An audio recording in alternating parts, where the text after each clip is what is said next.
முதலில் திரு கோபண்ணா, நாடாளுமன்றத்தில் அரசமைப்பு பற்றிய ஒரு விவாதத்தில் சாவர்கர் பற்றியும் ஆர்எஸ்எஸ் பற்றியும் ராகுல் காந்தி பேசுவது ஏன்? இப்போ பாஜக இந்த நரேந்திர மோடி தலைமையிலான ஆட்சி கடந்த 10 ஆண்டுகளில் இப்பயும் அரசமைப்பு சட்டத்திற்கு விரோதமாக, அரசமைப்பு சட்டத்தின் முகப்புரைக்கு விரோதமாக ஒரு மதசார்பற்ற சமதர்ம ஜனநாயக குடியரசு என்கிற அந்த நோக்கத்திற்கு எதிராக தொடர்ந்து செயல்பட்டு வருகிறது. பாராளுமன்ற ஜனநாயகம்னா விவாதங்களை பாராளுமன்றத்தில் நடத்துவது, கேள்விக்கு பதில் சொல்வது, பத்திரிகையாளர்களை சந்திப்பது, ஒரு பாராளுமன்ற விவாதத்தில் கலந்து கொள்வது. இப்போ இருக்கிற பிரதமர் பெரும்பாலான நேரங்களில், குறிப்பாக அவர் பேசுகிற அன்றைக்கு தான் வருவார். மற்ற நேரங்களில் மற்றவர்கள் பேசுவதை அவர் கேட்க தயாராக இல்லை. இதுவரை ஒரு கேள்விக்கு கூட அவர் பதில் சொன்னதில்லை. கேள்வி அந்த நேரத்துக்கு அவர் வருவதில்லை. ஆக பாராளுமன்ற ஜனநாயகத்தை மதிக்காத, அதில் பங்கேற்காத, அதை செழுமைப்படுத்த முன்வராத ஒரு பிரதமரை ஜனநாயகத்தில் தேர்தல் மூலமாக நாம் பெற்றிருக்கிறோம். இந்த வகையில் இன்றைக்கு மக்களவை எதிர்க்கட்சி தலைவராக இருக்கிற ராகுல் காந்தி நேரு பாரம்பரியத்தில் வந்தவர், மகாத்மா காந்தியின் கொள்கைகளாலே ஈர்க்கப்பட்டவர். ஆர்எஸ்எஸ் என்ற இயக்கம் ஒரு நச்சு கருத்துக்களை இந்த நாட்டிலே பரப்பி எத்தகைய வகுப்புவாத அரசியலை நடத்தியது என்பதை தோலுறுத்தி காட்டுவதற்காக இன்றைக்கு அவர் உரையில் சாவர்கர் கூறிய கருத்தை இன்றைக்கு பதிவு செய்திருக்கிறார்.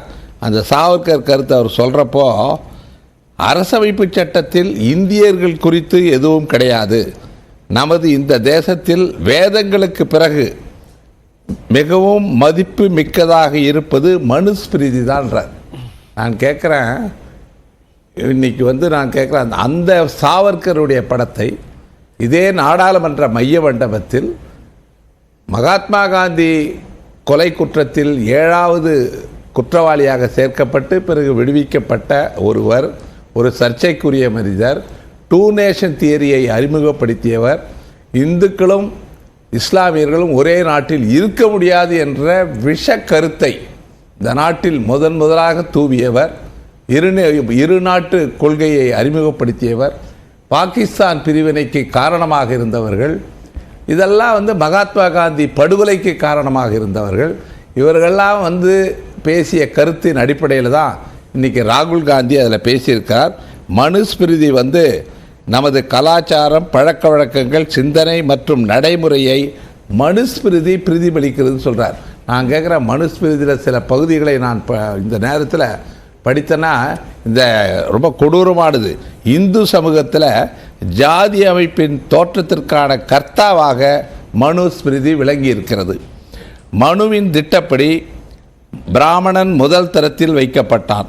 அதற்கடுத்து சத்திரியர், வைசியர், சூத்திரர், சூத்திரர்களுக்கு ஆதி சூத்திரர்கள், தீண்டத்தகாதவர்கள், பல்வேறு ஜாதிகளும் ஒன்றன் பின் ஒன்றாக செங்குத்தான வரிசையில் அமர்த்தப்பட்டதுள்ள ஒரு அமைப்பை உருவாக்கியது இந்த மனுஸ்மிருதி தான். இன்றைக்கு இந்தியா முழுவதும் ஜாதி பாகுபாடு, வேறுபாடு இருக்கிறது என்று சொன்னால் அந்த விஷமத்தனமான கருத்தை இந்த சமூகத்திலே பதிவு செய்தவர்கள் மனுஸ்மிருதி. அந்த மனுஸ்மிருதியை ஆதரித்து தான் வீர் சாவர்கர் பேசியிருக்கிறார்.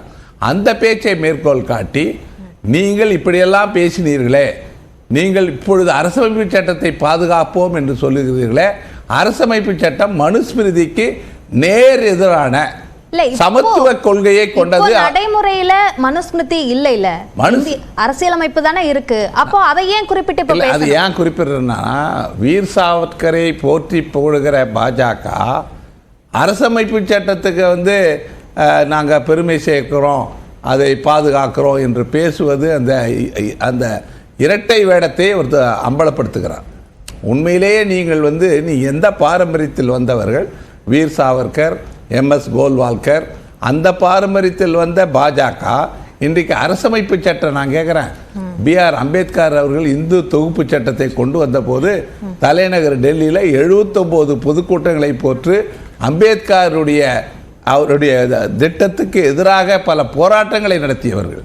இவர்கள் வந்து அரசமைப்பு சட்டத்தை வந்து RSS ஏற்றுக்கொள்ளவில்லை, இல்ல, தேசிய கொடியை ஏற்றுக்கொள்ளவில்லை. வீர் சாவர்கரை வந்து பாராட்டியது தவறு அப்படின்னா இந்திரா காந்தி ஒரு கடிதம் எழுதுறார், அதுல ரிமார்க்கபிள் சன் ஆஃப் இந்தியா என்று குறிப்பிடுகிறாரே. வீர் சாவர்கருக்கு ரெண்டு பகுதி இருக்கு. ஒரு பகுதி விடுதலை போராட்ட வீரர், சிறைக்கு சென்றவர்.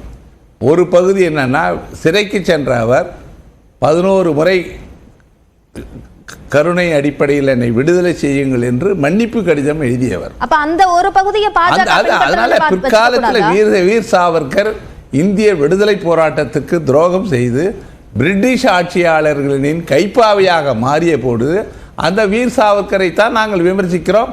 அவர்தான் பின்னாலே இந்துத்துவ கொள்கையை பிரகடனப்படுத்துகிறார், இந்து மகாசபையின் தலைவராக இருக்கிறார். அவருக்கு கீழே வந்தவங்க தான் ஷியாம் பிரசாத் முகர்ஜி, தீனதயாள் உபாத்யாயா. இந்த அடிப்படையில் தான் RSS 1925 தொடங்கப்படுகிறது. குறிப்பிட்ட அந்த காலகட்டத்திற்கு அல்லது அந்த நிகழ்வுகளுக்கு பிறகுதானே இந்திரா காந்தி அந்த கடிதத்தை எழுதுறாங்க. இல்லை அதாவது இந்திரா காந்தி இல்லை, யாருமே வந்து வீர் சாவர்கருடைய ஒரு காலத்தில் அவர் செய்த தியாகத்தை இன்றைக்கும் வந்து அது வந்து மறுக்க முடியாது. ஆனால் இன்னொரு பகுதி இருக்குல்ல, அந்த பகுதி வகுப்புவாத. ரெண்டு பகுதியும் நீங்க பிரிச்சு சொல்றீங்க, அதை இரட்டை நிலைப்பாடுன்னு சொல்ல முடியாது.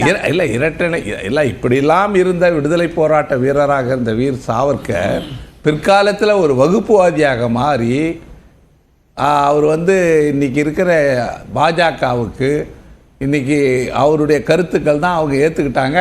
அதனால தான் நாடாளுமன்ற மைய மண்டபத்தில் அவர் படத்தை திறந்து வைத்தார்கள். மகாத்மா காந்தியும் படமும் இருக்குது.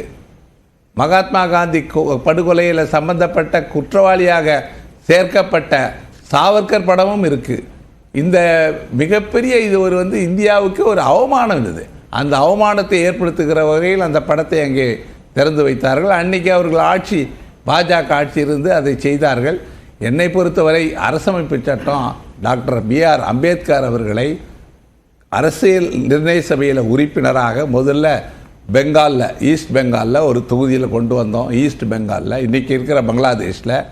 அது பிரிவினையில் பாகிஸ்தானோடு சேர்ந்த பிறகு அதுக்கப்புறம் மும்பையில் ஒரு ஜூரிஸ்ட் அவரை வந்து பதவி விலக வைத்து அந்த இடத்தில் அவரை தேர்வு செய்து அரசியல் நிர்ணய சபை உறுப்பினராக்கி கான்ஸ்டியூஷனில் டிராஃப்டிங் கமிட்டியில் காந்தி நேரு பரிந்துரையின் பேரில் அவர் அது குழுவின் தலைவராக நியமிக்கப்பட்டு இந்த அரசமைப்பு சட்டம் 75 ஆண்டுகளுக்கு பிறகு ஒரு இன்க்ளூசிவாக அனைவரையும் உள்ளடக்கிய ஒரு அரசமைப்பாக இருக்கிறது என்று சொன்னால் அதற்கு டாக்டர் B.R. அம்பேத்கர் தலைமையில் அமைக்கப்பட்ட அந்த டிராஃப்டிங் கமிட்டியும் அந்த அரசமைப்பு சட்டம் எப்படி இருக்க வேண்டும் என்று ஆப்ஜெக்டிவ் ரெசல்யூஷன் முன்மொழிந்து நிறைவேற்றிய ஜவஹர்லால் நேருவின் கருத்தும் இப்படி மகாத்மா காந்தியின் அறிவுரை அதன்படி உருவாக்கப்பட்ட அரசமைப்பு சட்டத்தை பற்றி பேசுவதற்கோ அதில் சொந்தம் கொண்டாடுவதற்கோ பாஜகவிற்கோ மோடிக்கோ எந்த தகுதியும் உரிமையும் கிடையாது.